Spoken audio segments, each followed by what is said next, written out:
Hello and good evening.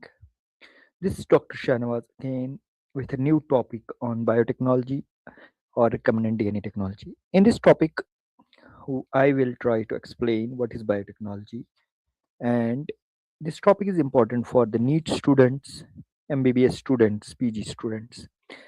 Before going ahead, I'm requesting you to subscribe this channel and share this video with your friends because sharing knowledge is an important thing and you will get reward for it.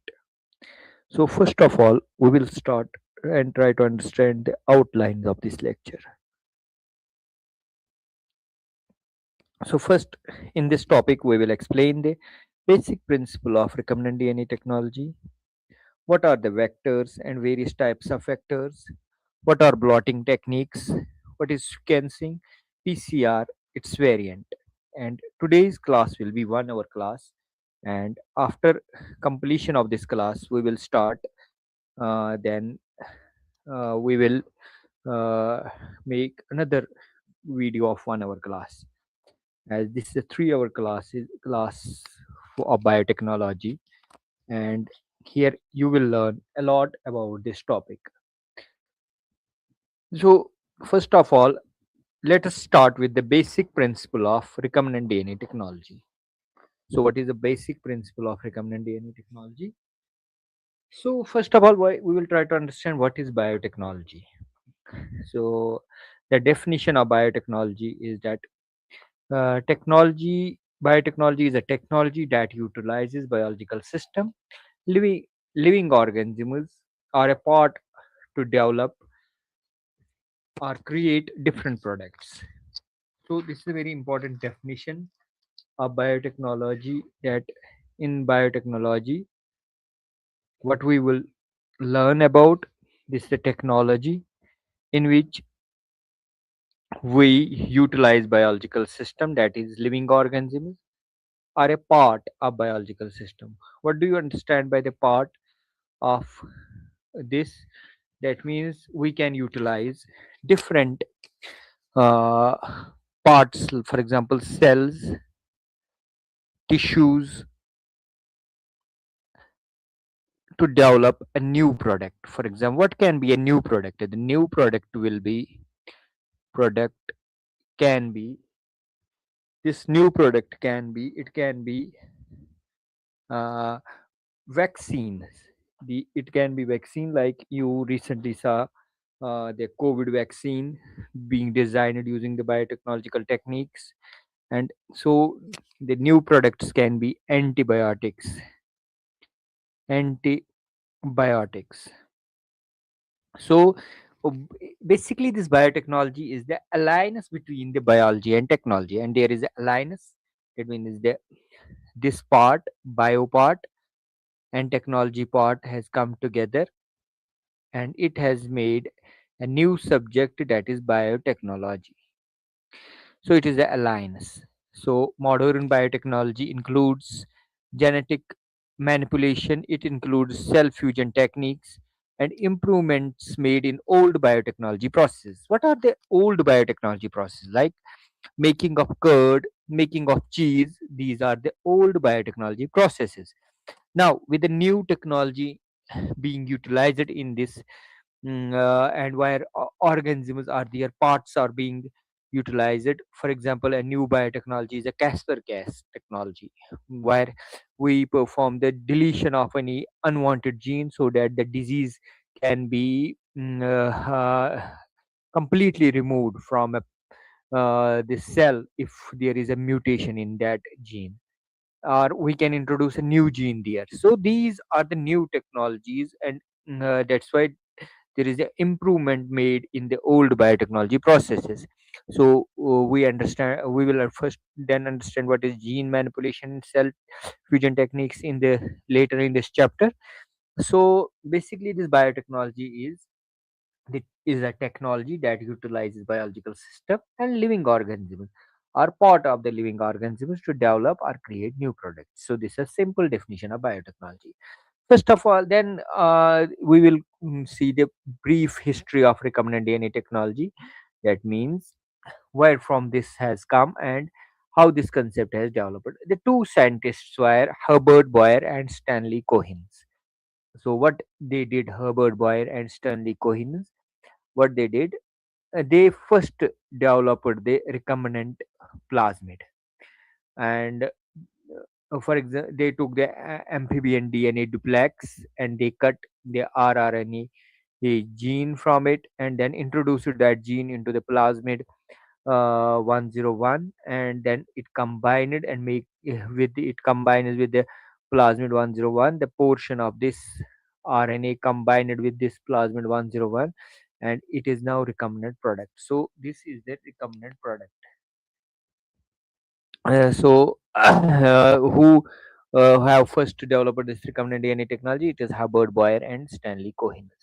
Now, what is the basic principle of recombinant DNA technology? First of all, we need the DNA for it because it is a DNA technology. So we need the DNA for it. So isolation of DNA is important. First step that involves the extraction of DNA from organism that contains a gene of interest. So what is this gene of interest? For example, we need we know that some bacteria are producing proteins or antibiotics or any enzyme. That enzyme is very important for us, and this enzyme we need in bulk, and it has a industrial use. It has industrial usage. So the gene of this enzyme becomes gene of interest. So this becomes the gene of interest. So we will need this bacteria, we will isolate DNA, and then we will get the gene of interest from it. So this is the very important point. You have to remember it. What is a gene of interest? A gene of interest can be anything on which we want to do further biotechnological processes, or we want to do perform some biotechnological work. So then what we need, we got the DNA. Okay, we have the DNA here. Now we need the specific site. For example, this on this strand of the DNA we have the gene of interest here. This is the gene of interest here, and we need to cut it out. So how can we cut it out? What is the way to cut it out? We can use the Caesar. And what are the Caesars in biotechnology? We will discuss that later on. So we need, and where this Caesar will cut, it will cut on the specific site. Specific site. So what are the Caesars? Caesars are restriction enzymes. Restriction enzymes. So and restriction enzymes, they are called as restriction endonucleases. Restriction endonucleases. So these restriction endonucleases will cut this DNA. They will cut this DNA here, and we will get the strand of DNA that is cut. But they will cut at the specific site. Specific site. And this specific site where the cut is made is called a restriction site. Restriction site. So you understand what is the restriction site and what is the specific site. This enzyme can cut in the two way. One way is called blunt end. This is the blunt end, and one way it can make a overhangs when the enzyme cut in the form of overhangs. This is called a sticky end.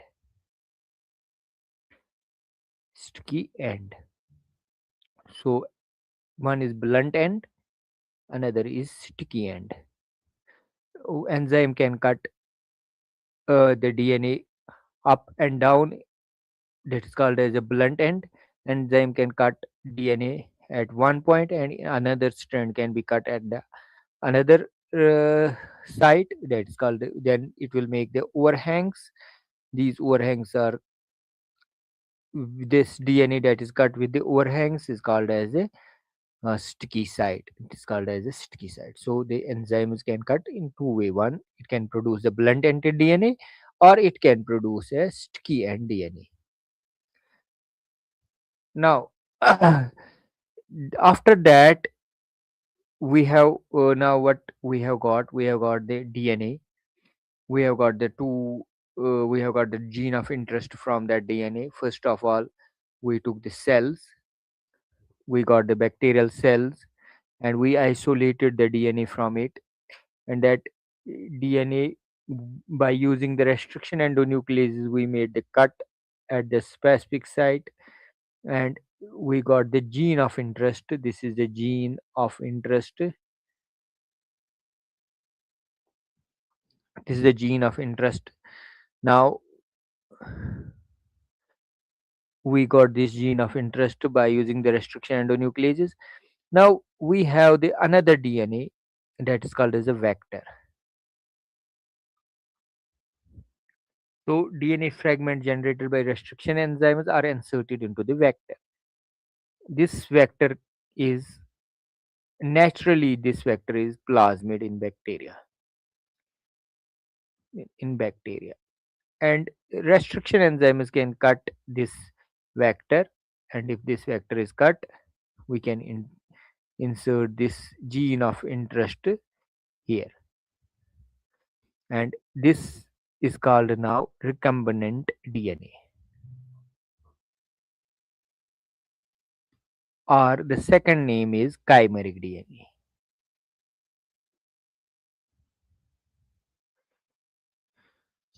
Now, what is this vector? Vector is a DNA molecule. It is also a DNA molecule.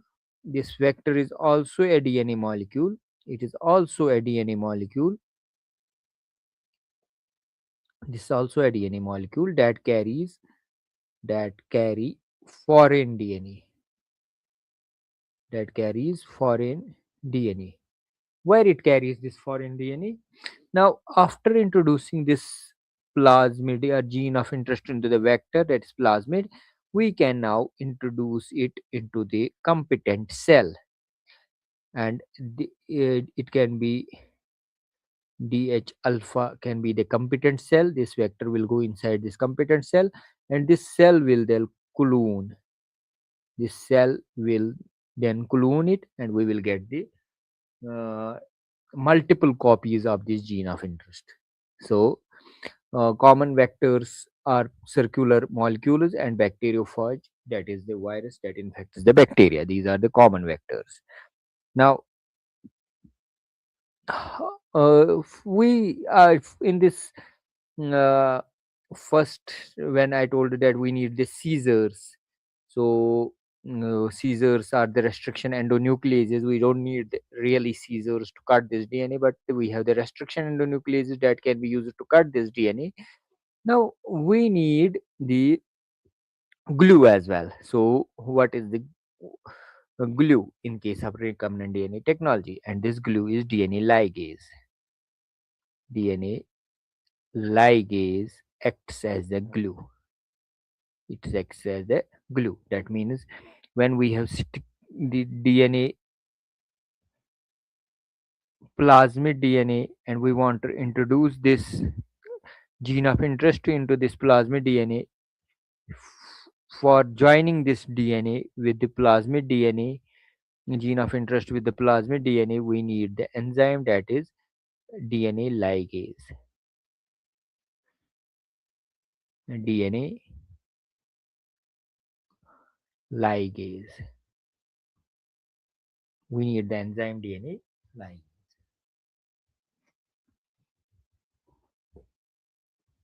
So this DNA ligase, it seals the nick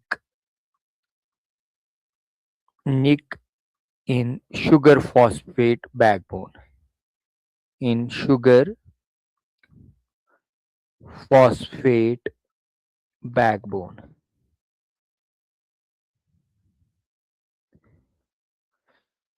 So this is the basic principle of DNA recombinant technology, RDT. That what are the steps in it?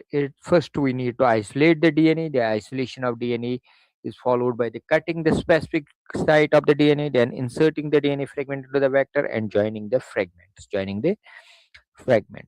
So this is the donor cell, which gives us the gene of interest. These are the foreign DNA, and by using the restriction endonucleases we will cut these DNA, and this is the plasmid from the bacteria, and we will use the ligase enzyme to join this foreign DNA, with this plasmid or a vector, and then formation of the recombinant DNA is followed by the introduction into the host bacterium with the recombinant DNA. That means this host bacteria, this D vector will go inside the host bacteria, and then we will also discuss how it goes inside the host bacteria. That is called as a competent cell, which takes the host bacteria, competent cell, and then it will form the multiple clones of RNA, recombinant DNA, and clone is engineered bacteria in the medium, and then recombinant product we get. If this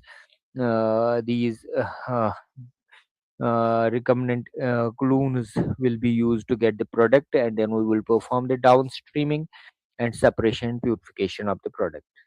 So then it is the introduction of the recombinant DNA into the host cell, and then this process is called as the transformation, and the host cell takes up the recombinant DNA and starts to replicate it. Then there is selecting the transformed cell. Not all host cells will take up the recombinant DNA. Some will take. For example, we have multiple host cells here. Some host cells,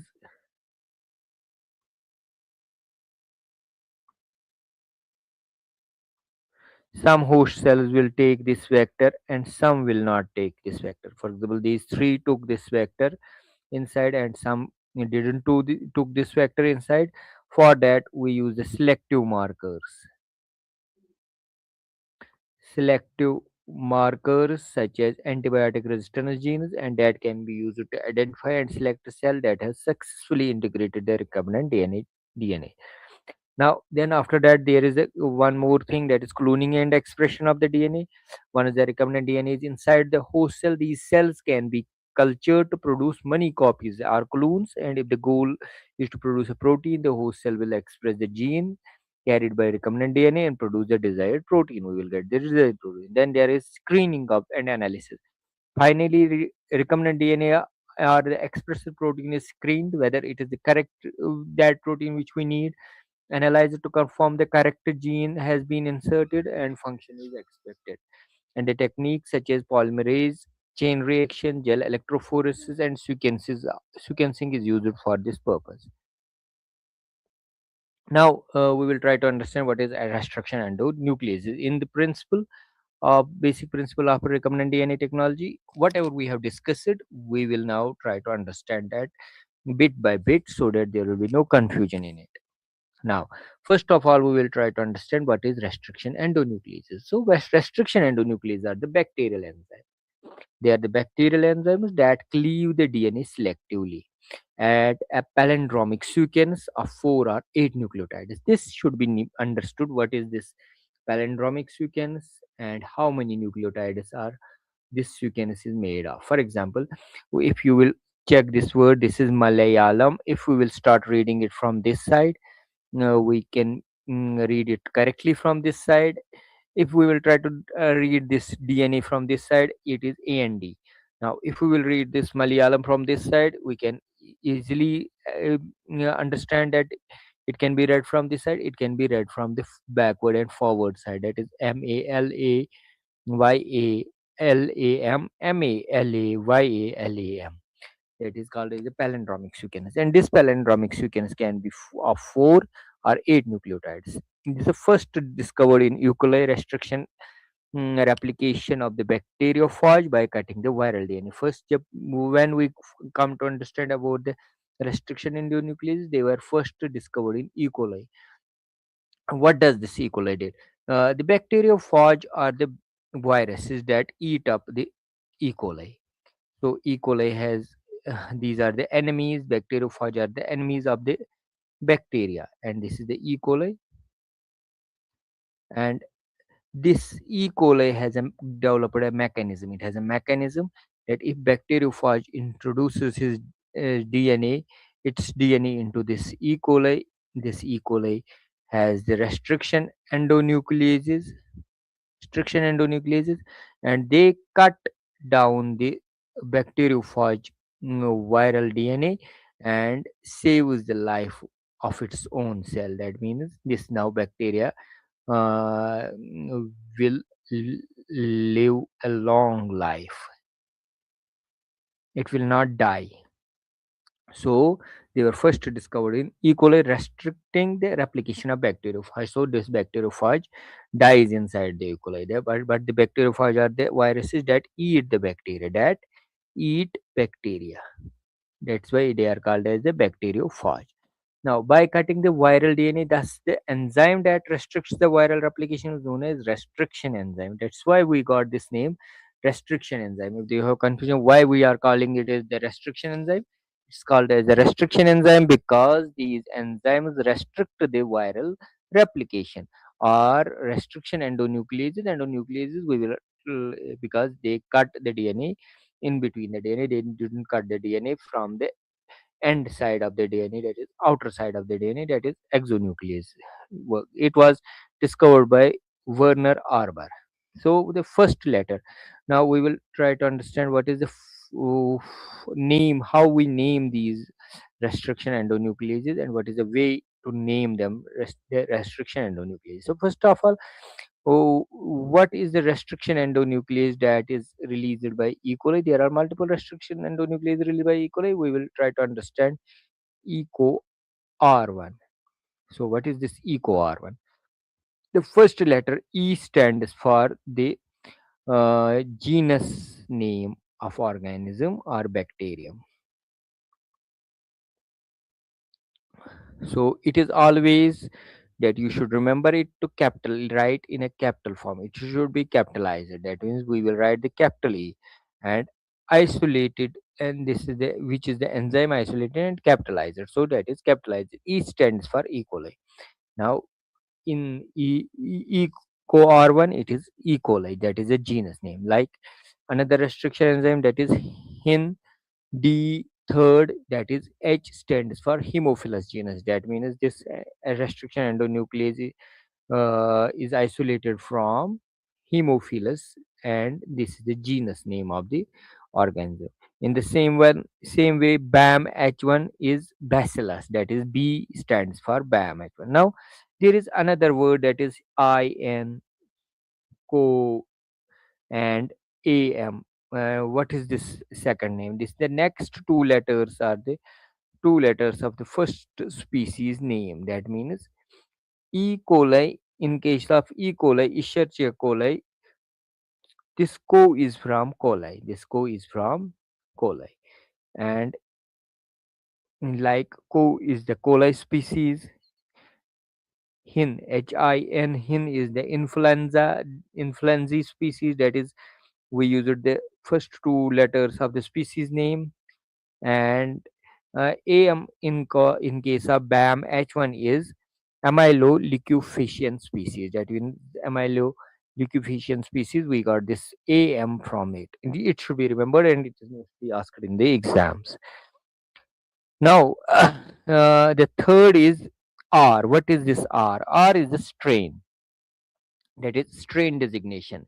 It is applicable that the next letter may represent the strain of the bacterium, and R is the strain, and there is no strain designation. But in Hind third, D is refers to the strain R. D. Haemophilus influenzae. That is Haemophilus influenzae, which gives the hemophilia. That is RD strain, and that is what we call it R. R means no strain, and in case of D stands for RD strain, and in case of H stands for H strain. That means strain. Now there is a Roman letter, that is one third, one BAM H1, that what is this Roman letter. So Roman numbers are used to indicate the order in which the enzyme was discovered in order. That is this is the first enzyme that was isolated. It can be now the second enzyme which was isolated can be R2. Third enzyme can be EcoR3.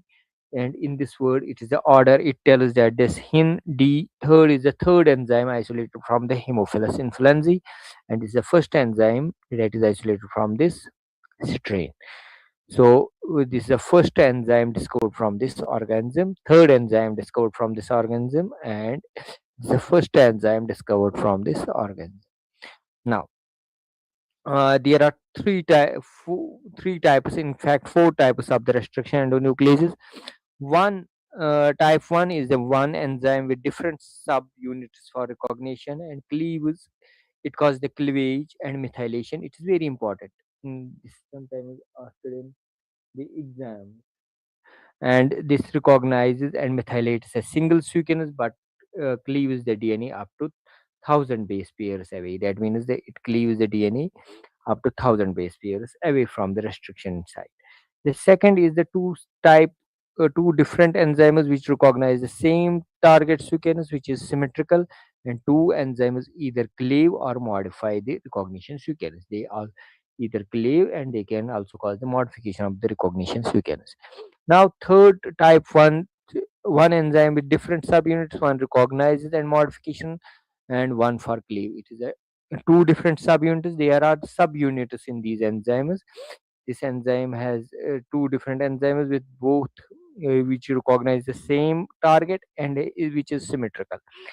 And the third, this type second is the two bit recognize the same asymmetric sequence. They two different enzymes but recognizes say sequence is the recognition sequence is asymmetric. Type second recognizes symmetric, and second S recognizes asymmetric, and cleavage occurs on the other side of the on the one side of the recognition sequence up to 20 base pairs. So this is maintained by England Biolab, which tells about the types of the restriction endonuclease. So these are the restriction endonucleases, and this is the historical background that Arbor showed that certain enzymes of the bacteria restricts entry into the phage, hence they are called as restriction endonuclease. Hamilton Smith in 1970 isolated the first restriction enzyme that is called beta in D1, and Daniel Nathan in 1971 was the first to applied the enzymes to cut the DNA. This is very important, and all three got the Nobel Prize. And Paul Berg developed the cutting technique of DNA recombinant technology. These are the persons: Paul Berg, Hamilton Smith, Werner Arbor, and Daniel Nathan. So you have to remember what was the role of the Hamilton Smith. He first isolated the enzyme beta in D1 in 1970, and Daniel Nathan was the first time applied the enzymes to cut the DNA, and all the three got the Nobel Prize in 1978. So, assuming that DNA molecule with 50% GC content and random distribution of four bases and four recognition sites occur in every 44 base pairs. So, what is the percentage of this base pair recognition, and what's the role of this GC content? That most of these and DNA molecules with 50% is the GC content, and a random distribution of four base pairs.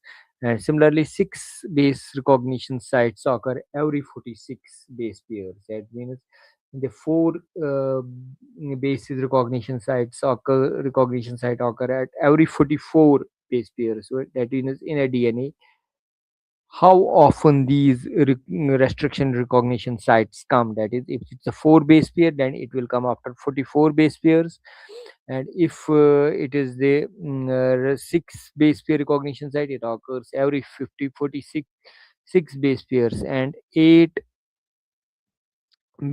base pair recognition sequence every 48 base pairs.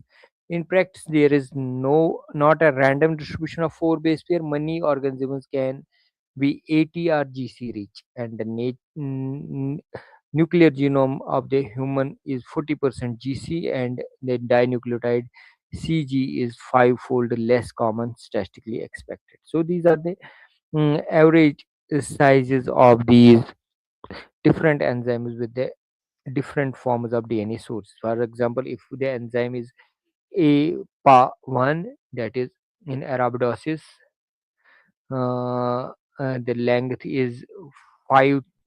The average fragment size is produced by different enzymes is 525,000. It is 40,000, 6,000, 15,000, 2,000, and this is a different from the different sources. This same restriction enzyme produces different types of sizes. So this is the genomic DNA, and we use the restriction endonuclease to cut it down. Then we perform the gel electrophoresis. The long DNA fragments will be on the negative side, and the shortest will be on the positive side. Then denature in alkali and blot the transfer, that is in nitrocellulose membrane, and this we will get